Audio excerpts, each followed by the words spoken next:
Hi, I'm Shelley Wood. You might know me from shelleywood.com. This is my tiny sewing room where I make doll clothes sewing videos.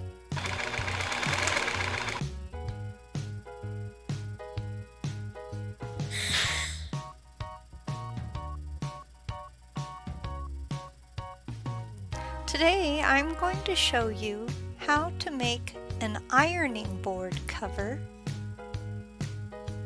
for a child's play-sized ironing board. I will give you tips too on how you might adjust it for a human-sized ironing board. I bought this ironing board at a second-hand store and transformed it with this quick craft project. First, you'll need a small ironing board. Set your ironing board on top of felt like this. Use a marker to trace around it. You can see me doing that here.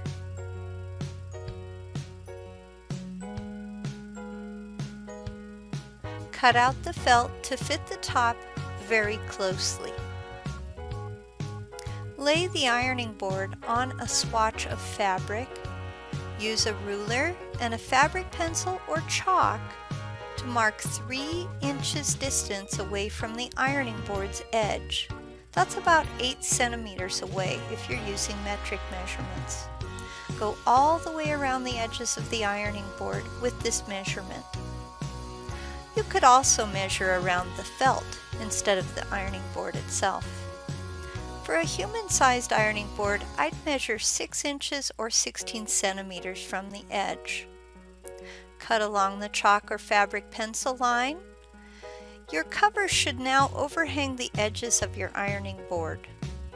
Create a casing by folding the edge of the fabric once and then a second fold that's deeper, like 1 inch or 3 centimeters deep. The idea is that you want your casing to be deep enough that your elastic fits comfortably in there. So you fold once and then the second deeper fold so the elastic will fit inside the casing. Sew along the inner edge of this casing, but leave a 3 inch or 8 centimeter opening at one end.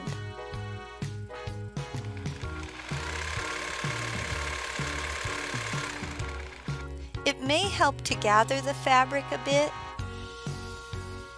before you start your stitching, especially along the rounded corners. I simply created random darts as I stitched, but I kind of regretted this. In hindsight, gathering would have been better. Now your ironing board cover fits a little closer. You want it to fit snugly once the elastic is in.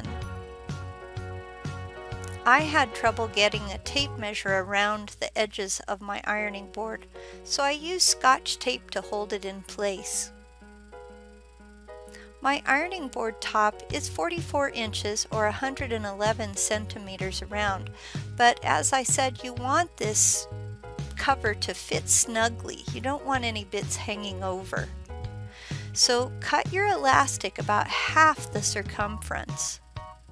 For me, that's 22 inches or approximately 56 centimeters. For a human-sized ironing board, I'd go with more like 2/3 the circumference. Attach a safety pin to one end of the elastic. Send the elastic through the casing and pin the ends together. So here you see me sending a safety pin through the opening, and then I'm going to pin down that edge so that it stays, so it doesn't go back through the casing.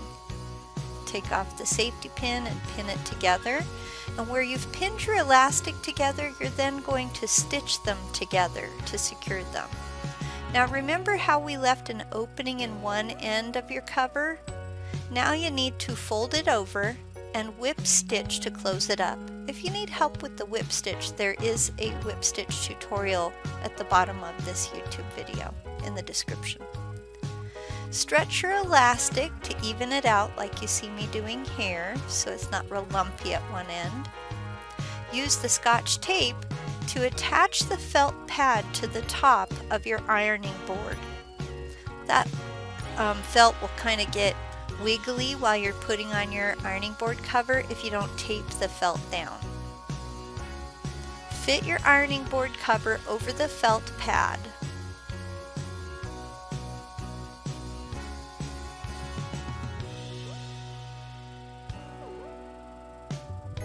Okay, let's try it out.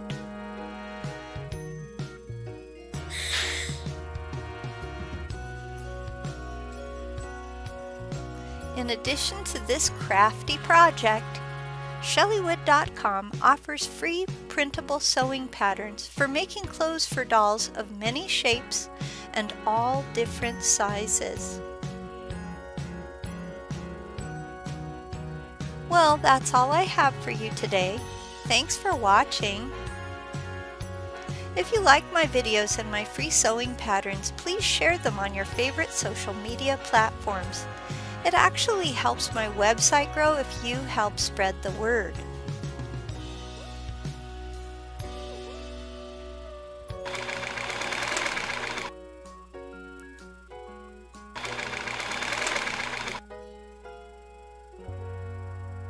Goodbye.